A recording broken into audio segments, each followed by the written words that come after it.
अस्सलाम वालेकुम, आप देख रहे हैं सेठी से सवाल। मैं हूं सैयदा आयशा नाज, मेरे साथ मौजूद है नजम सेठी साहब। अस्सलाम वालेकुम। सेठ साहब, एक शेर है, मुश्किलें इतनी पड़ी मुझ पर के आसान हो गई।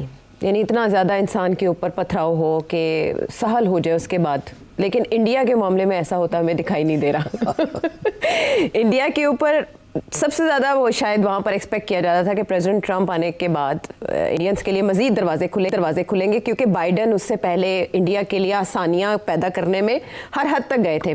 वीज़ा के बैकलॉग के लिए उन्होंने बड़ी एफर्ट्स किए और इंडियंस को ज़्यादा से ज़्यादा अकोमोडेट किया। तो लगा कि ट्रंप भी उसी पॉलिसी को कैरी ऑन करेंगे, क्योंकि सिस्टम डीप डाउन तो सेम काम कर रहा होता।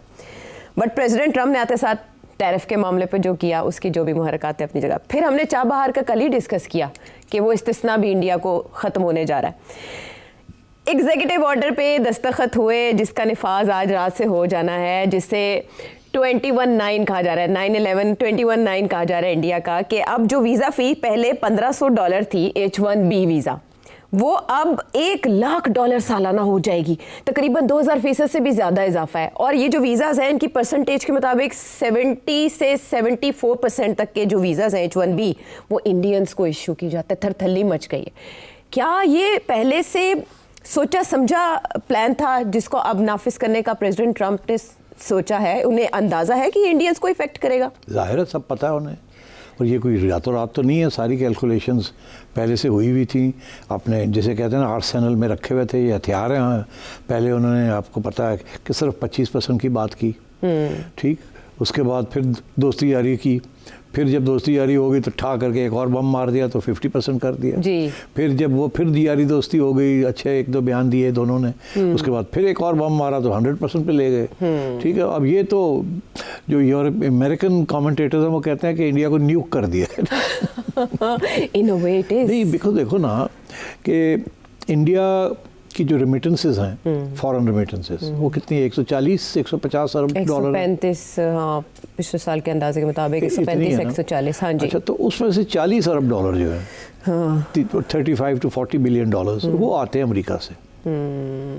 और उसका 75% जो है, जो कैलकुलेशंस की हैं लोगों ने, वो middle and upper class Indians, जो उनकी तनख्वाहें ठीक ठाक हैं, वो रिमिट करते हैं, क्योंकि उनके पास पैसे एक्सेस होते हैं। वो कुछ पैसे वहाँ रख लेते हैं, कुछ प्रॉपर्टीज़ वहाँ ख़रीदते हैं, बाकी जो है वो घर भेज देते हैं। तो ये एस्टिमेट ये किया जा रहा है कि कोई 25 से 30 अरब डॉलर जो कम हो जाएंगे को, अगर लोग वहाँ से वापस कर दिए गए या नए वीज़ेज़ ना मिले उन्हें। तो this is a very big chunk of foreign remittances.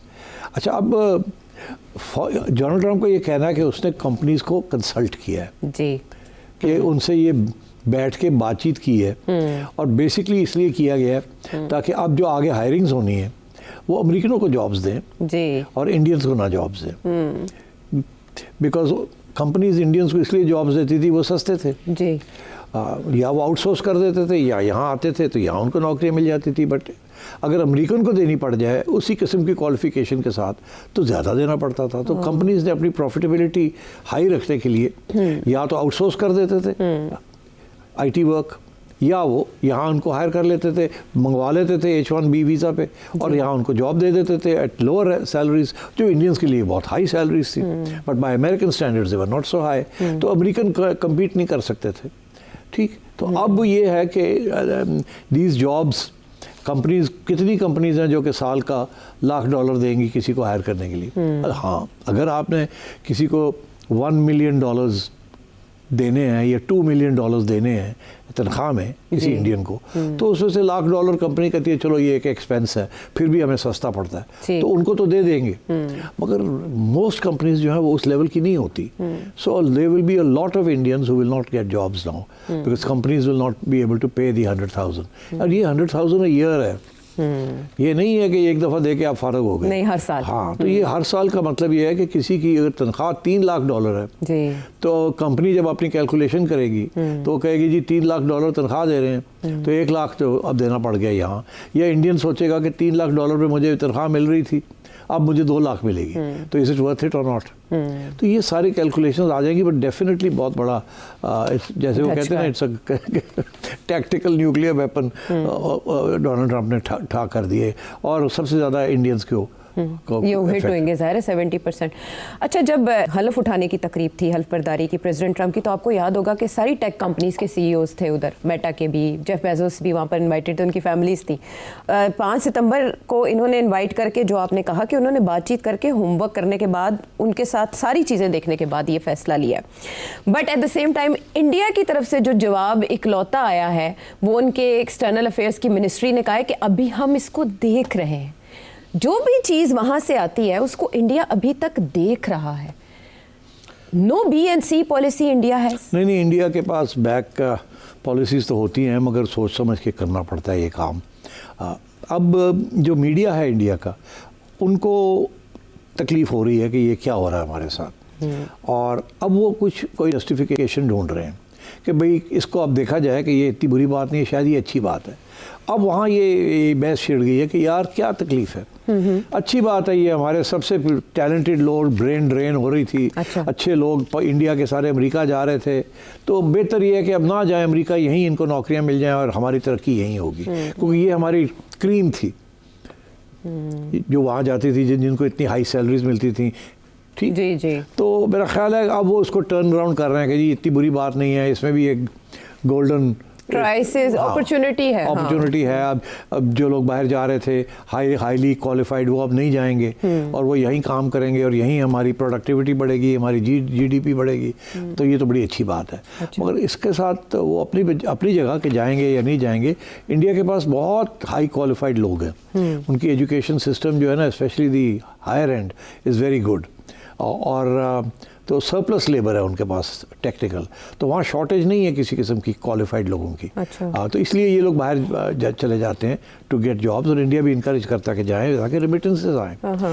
So I think ये तकलीफ तो होगी, इसमें कोई शक नहीं है, और रेमिटेंसेस भी गिर जाएंगे और एम्प्लॉयमेंट वीज़ाज भी कम मिलेंगे, एंड आई थिंक काफ़ी तकलीफ होगी। क्लिप है आपके पास जो नरेंद्र मोदी साहब बड़ी मार रहे हैं, वो दिखाए ना कितने लोग खुश हो रहे हैं कि ये बड़ी उम्मीदें बन गई थी इस क्लिप के बाद, जैसे शहद, दूध और शहद की नहरें बहने लग जाएगी। क्या कह रहे थे वो सुने।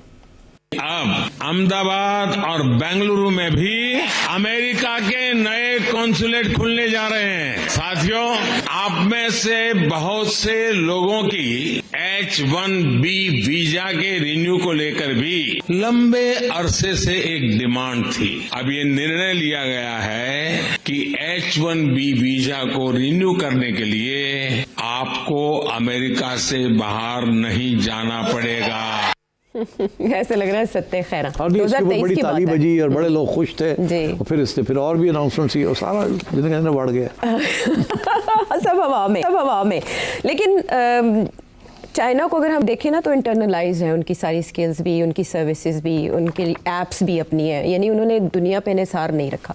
H-1B वीज़ा के साथ इस अनाउंसमेंट के बाद भारत क्या करेगा, सर्विसेज सेक्टर कितना इफेक्ट होगा, क्योंकि उनके मिनिस्ट्री ऑफ एक्सटर्नल अफेयर्स ये भी कह रही है कि इससे फैमिलीज मुतासिर होंगी, जाहिर खानदान, कई खानदान बिल्कुल होंगी। तो कैसे उसको भारत सहेगा? कुछ भी नहीं कर सकता। अब डोनाल्ड ट्रंप ने कर दिया जो कर दिया, ये डोनाल्ड ट्रंप प्रेशर डाल रहा है। बेसिकली ये सारा का सारा सिलसिला जो है is related to Russia and Ukraine. ये हम पहले दिन से कहते आ रहे हैं।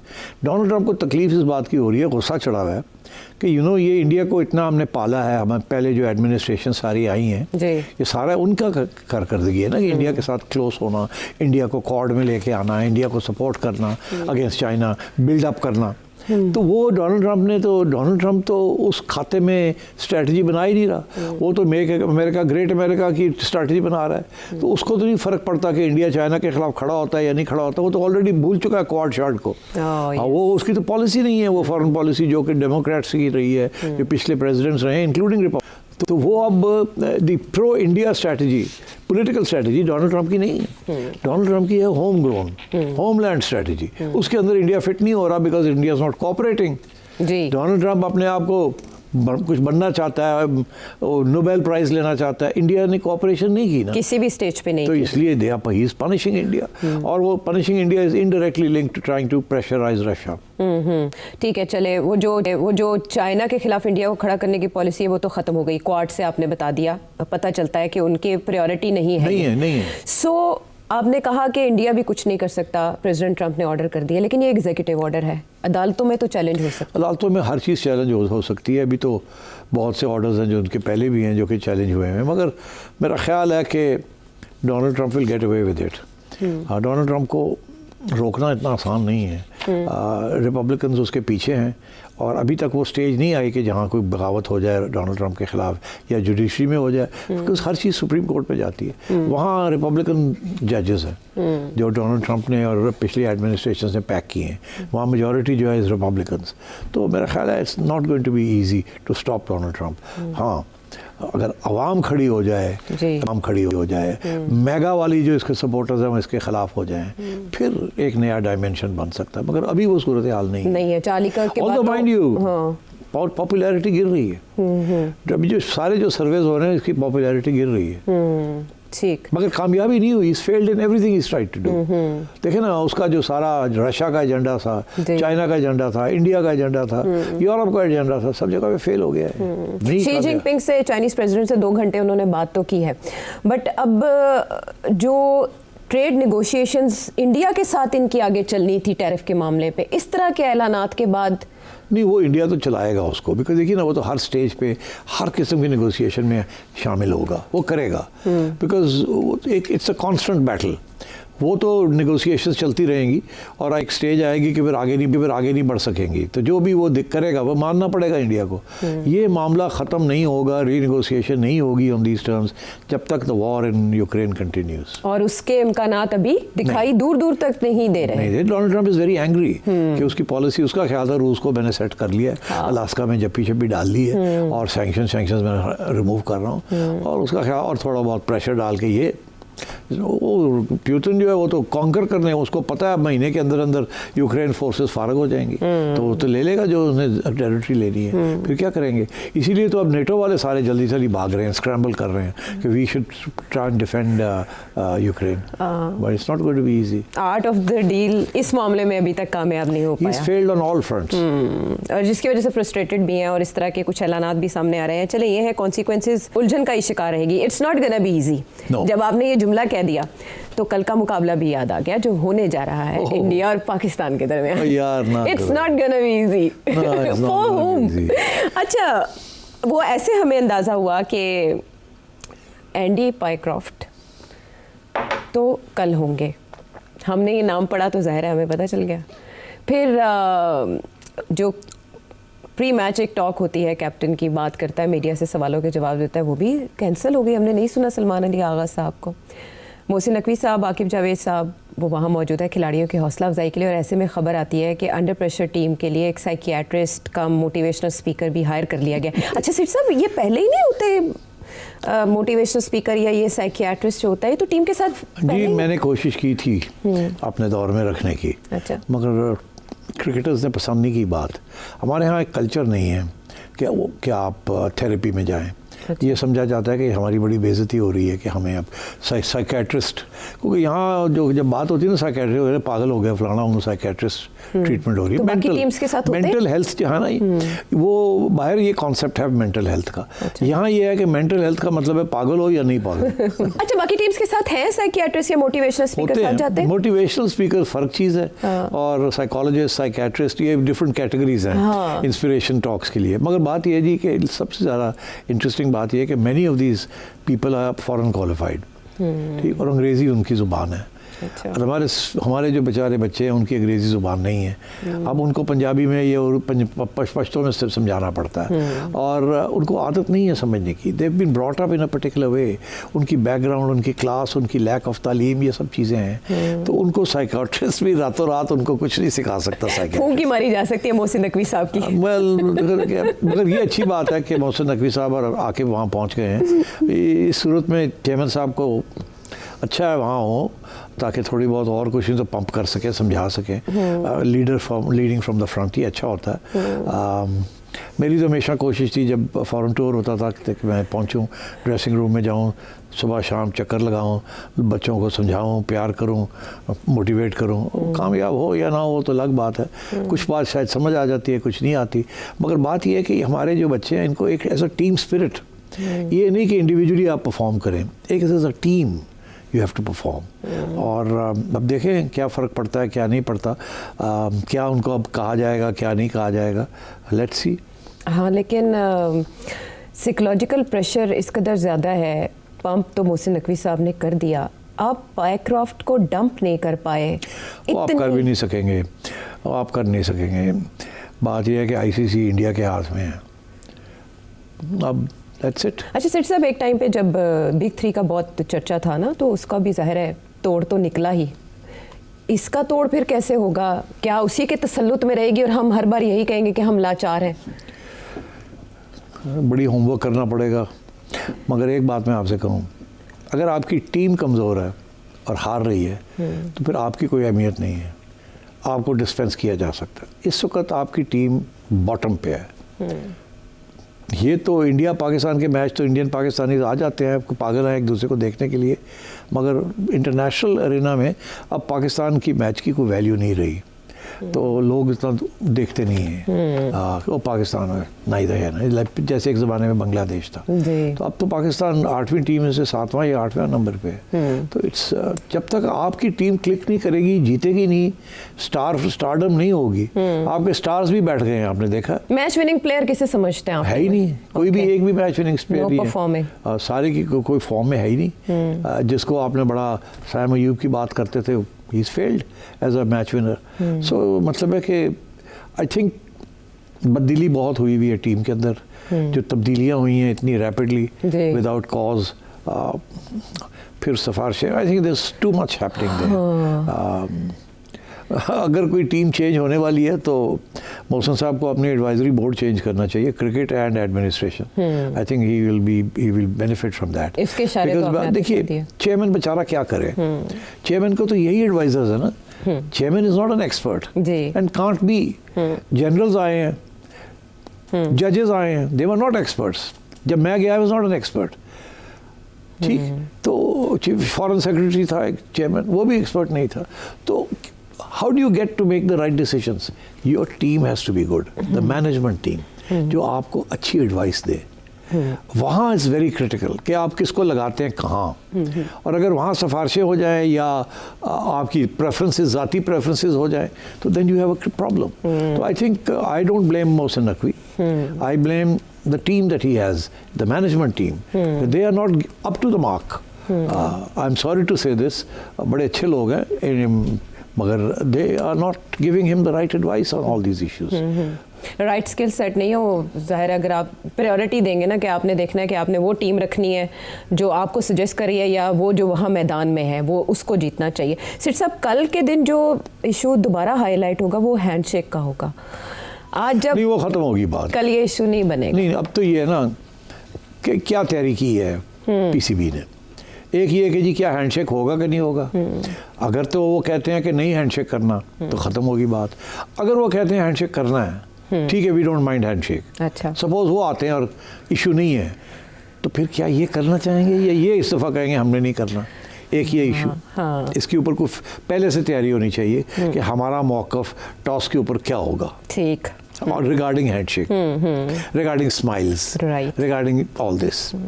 Second ये है कि मैच के बाद आप वो अगर आप जीतते हैं तो आपने पहले कुछ कहना है।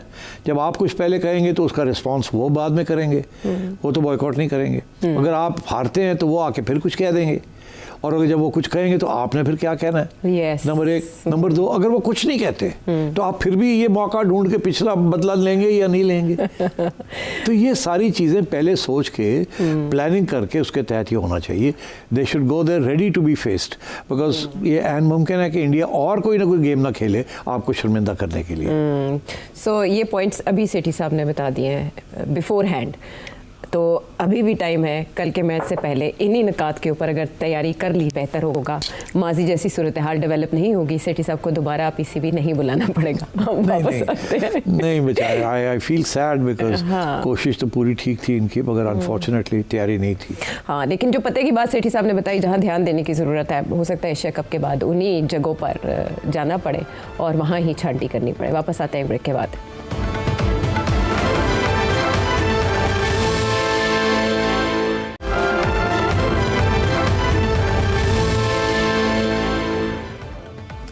शो में साथ देने का शुक्रिया। और अब सिर साहब आपकी इजाज़त से कुछ सवालात शामिल कर लें।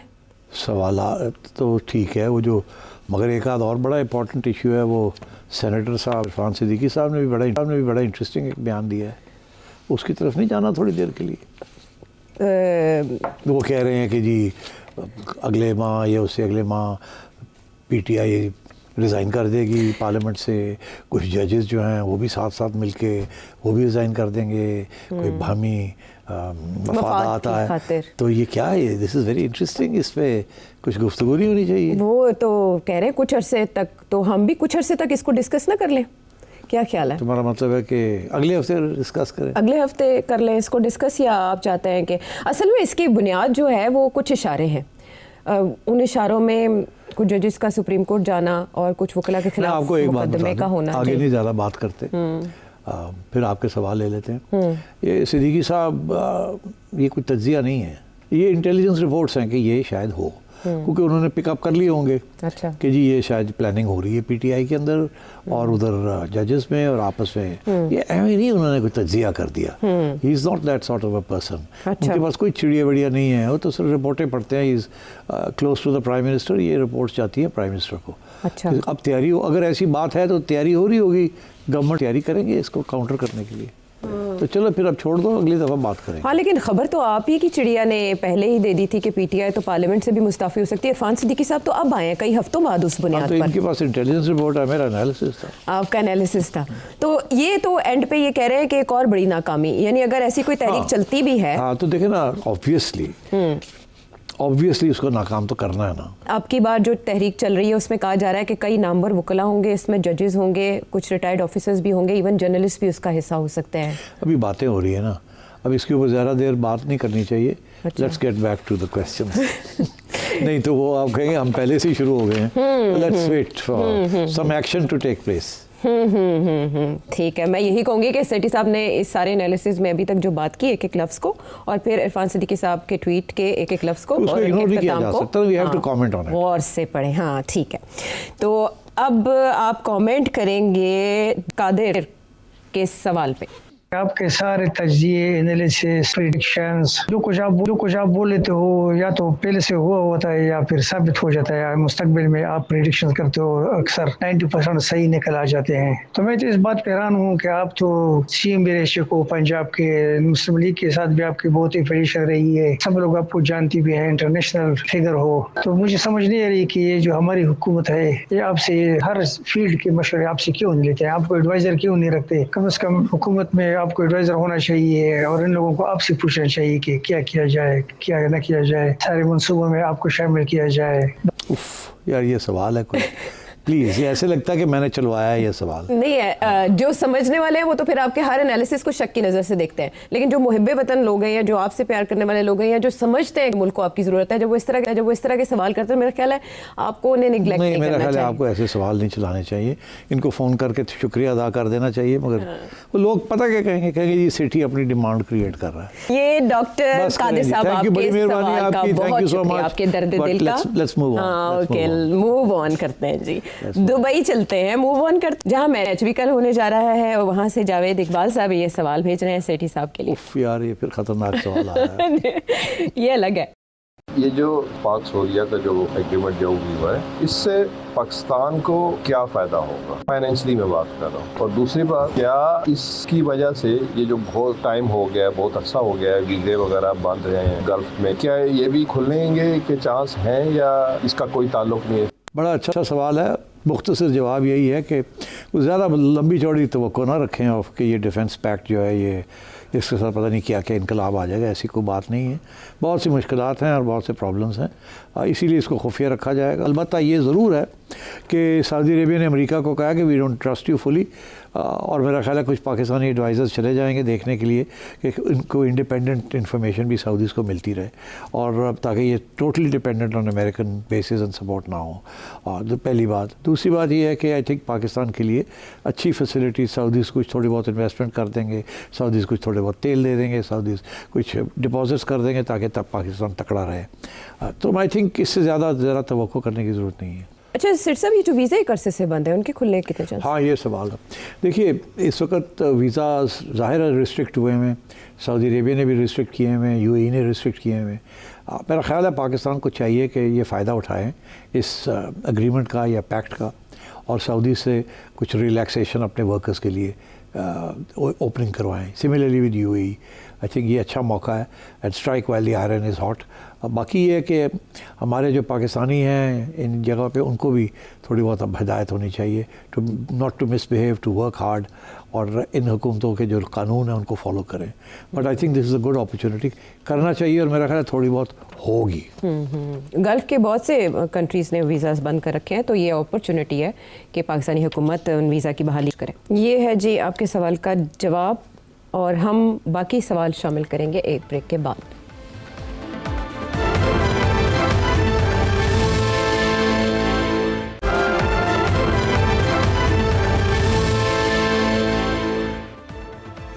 शो में साथ देने का शुक्रिया। एक बहुत बड़ा कंसर्न जो पूरी दुनिया में उठ रहा है वो इमिग्रेंट्स के खिलाफ मुजाहिरों का है। अशर इकबाल लाहौर से इसी बाबत एक सवाल कर रहे हैं। जो यूरोपियन कंट्री में इमिग्रेंट के खिलाफ शुरू हो गए हैं हंगामे। हमारे बहुत सारे बच्चे वहाँ पे पढ़ भी रहे हैं और जॉब की तलाश में भी हैं, और यहाँ से जाने वाले भी हैं। इनका फ्यूचर क्या है, इसको ज़रा प्लीज़ गाइड कर दीजिएगा लोगों को कि अब जो बच्चे अब पाकिस्तान से यूके या जर्मनी जाना चाह रहे हैं तो उनके लिए क्या गाइडलाइन होनी चाहिए, उनको जाना चाहिए या नहीं जाना चाहिए, और कौन से ऐसा मुल्क है जहाँ पे उनके लिए बेस्ट अपॉर्चुनिटीज़ हैं आजकल। जी हाँ, बिल्कुल टाइमली सवाल है, क्योंकि अब फ्रांस में, जर्मनी में, यूके में भी राइट विंग मूवमेंट्स शुरू हो गई हैं इमिग्रेंट्स के ख़िलाफ़। और जैसे अमेरिका के अंदर ज़्यादा इमिग्रेशन जो है वो इंडियंस की है at a particular level, target हो रहे हैं इन वन वे और अनदर। ऑस्ट्रेलिया में इंडियंस हो रहे हैं टारगेट, कनाडा में इंडियंस हो रहे हैं। पाकिस्तान उस लेवल पे नहीं है इन जगह पे। पाकिस्तान का ज़्यादा जो फोकस है that is in the middle east and in these countries. तो मेरा ख्याल है टाइट तो होगा, ये सारी जगह पे वीज़ा रिस्ट्रिक्शंस होंगी, क्योंकि राइट इस वक्त दंदना रही है और उसका एजेंडा जो है वो वाइट सुप्रेमेसिस्ट एंटी इमिग्रेशन है। सो आई थिंक तवक्को आप करें कि कानून टाइट होंगे, रिस्ट्रिक्शंस लगाई जाएंगी और इतनी आसानी के साथ आना जाना नहीं होगा। This is to be expected. ये एक राइट विंग वेव चल रही है वेस्ट के अंदर। जैसे आप ये शुरू हुई थी कि जब यूके ने ब्रेक्सिट छोड़ी।